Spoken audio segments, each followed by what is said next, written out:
welcome to another video. This one, I don't know if you can tell, I don't think you can tell because this is way too subtle, but this one is Valentine's Day themed, yay! And yeah, I did do a little bit, so I have this little heart on my cheek that I thought was very cute. But I don't really have anything else to wear, so I'm just wearing this red and white striped shirt.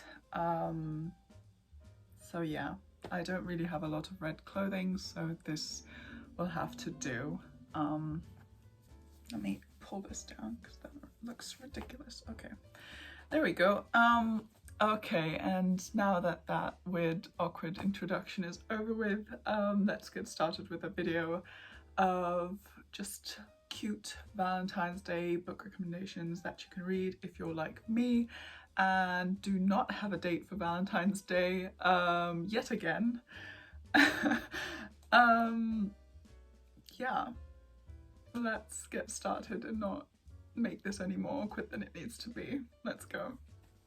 Okay, so let's get started with the first book, and as you can probably guess, these books are going to be mainly romances because apparently I like to suffer, and I like to suffer even more and wallow in my self-pity on Valentine's Day. So yeah, I'm gonna read romances if I can get myself to, because my reading slump is still going strong. Anyway, that's not your problem. The first book I'd like to recommend to you, my place to recommend it because I have not read this yet myself, I'm sorry, but I have read another book by Beth O'Leary, The Flat Share, and if you have not read that one yet, go and read that one, okay? Buy it, read it for Valentine's Day. It's so good, it's so adorable, very cute. Anyways, so she just, once I read that book of hers, she got ramped up on my list of my favorite romance book authors like immediately because it was that good.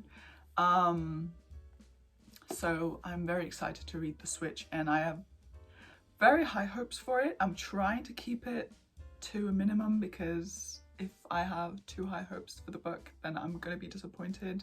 So I'm trying to keep it down, but I'm very excited for this. And the storyline is very cute as well, as you can tell by the title, The Switch. It's about a woman and her grandmother, I believe. Eileen and, wait, is Eileen the grandmother? Oh no, Lena is the woman, Eileen is the grandmother, and they basically, some things happen and their lives are both like, I think the grandmother's life's very boring and her life's too stressful or something. So the woman, Lena, is living in London.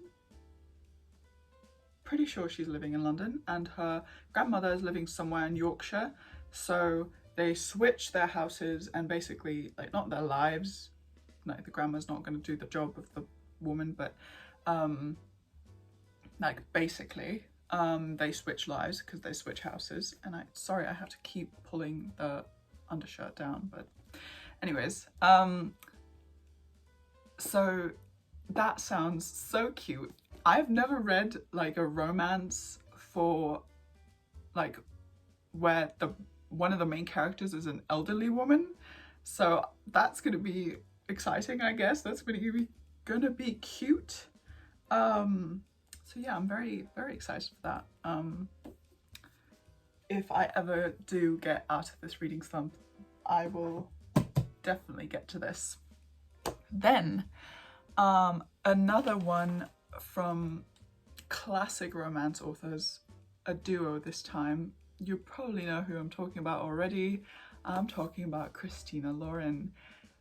Some of the best romance authors, like contemporary romance authors out there. If you have not read one of their books yet, just grab any one of their books and you'll be good to go.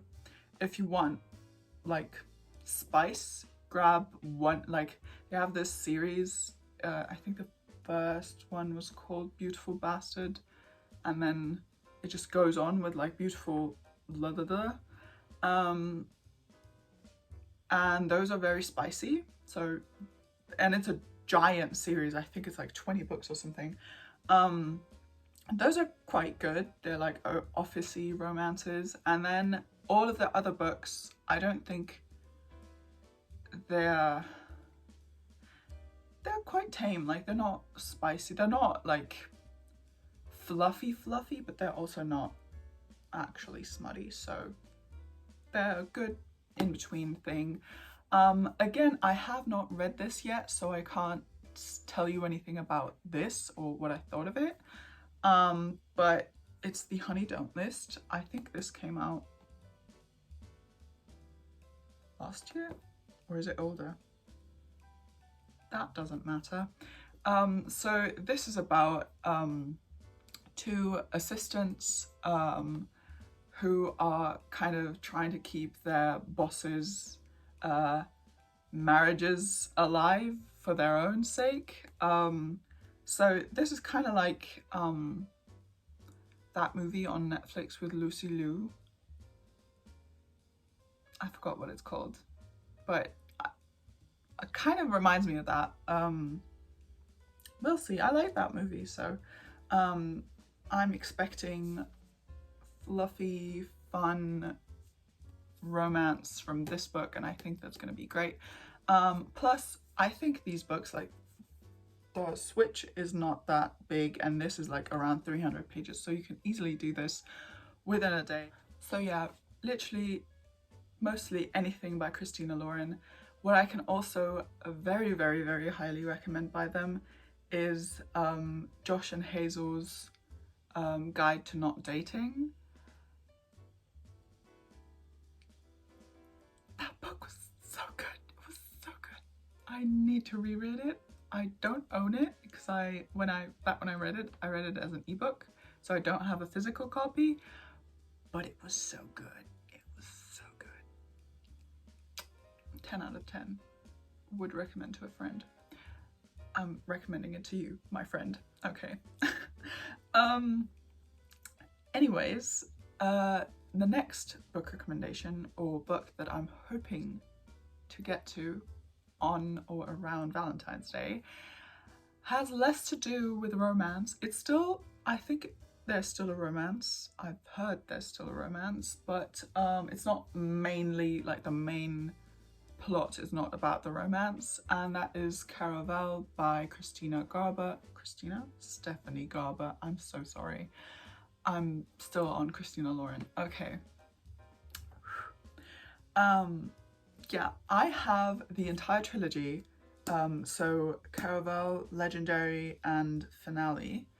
Because I got it for my birthday last year. And so technically I could read all of these in one go, which I love to do. I'm not one of those people that will like wait for years and years for like the entire series to come out and then read it. But if I have the opportunity to read all the books in a series in like one big swoop, that is also great. So I just need to start, I think. I feel like I've been in this reading slump for so long now, and just like listening to audiobooks where I'm scared to get into like a physical copy of a book because I'm scared that it's not gonna like stick, you know. Yeah, I think I just need to get over my fear, because if I don't, I'll never get out of this. But anyways, so this, I'm pretty sure you've all heard of this before. This was very hyped like last year or 2 years ago. The entire trilogy, it's like about this carnival game situation thing, kind kind of reminds me of like the Hunger Games mixed with the the Night Circus. So I don't know, maybe it's just the aesthetic of like the Night Circus but Hunger Games edition. Don't know. But I have seen so much adorable fan art, and I'm one of those people, if I see good fan art of a book, I'm hooked already. I don't need to know the story, I don't need to know the plot, I don't care at all. I just want to read it because now I've seen how cute the characters look together or just how badass they look. Now I have to read the book. So just good fan art is very important. And I've seen so much good fan art of the characters in these books. I know that there's two sisters. I think one is named Scarlet, but the thing is, like, I keep looking at the back. The back does not say anything, like, at least nothing that would tell me about the names of the characters or anything. But yeah, maybe I'll get to this trilogy. And again, this is not really a recommendations video, more so a video me telling you what I'd like to read around Valentine's Day, and maybe that can be an inspiration to you. So hope you enjoyed, because this was the last book that I had to recommend, because there are very little romancy books on my TBR right now, on my physical TBR. So yeah, I don't really have anything more to recommend. I could recommend a lot, or like want to read, tell you what I would like to read. I have my Goodreads TBR is like way too long, but yeah, I wanted to keep it to a minimum and just recommend these physical copies that I actually own. So I hope you enjoyed, and I hope you have a lovely Valentine's Day, whether you are spending it alone or spending it with friends and family, or with a partner, or with multiple partners. I don't know what you're into. Have a happy Valentine's Day and read.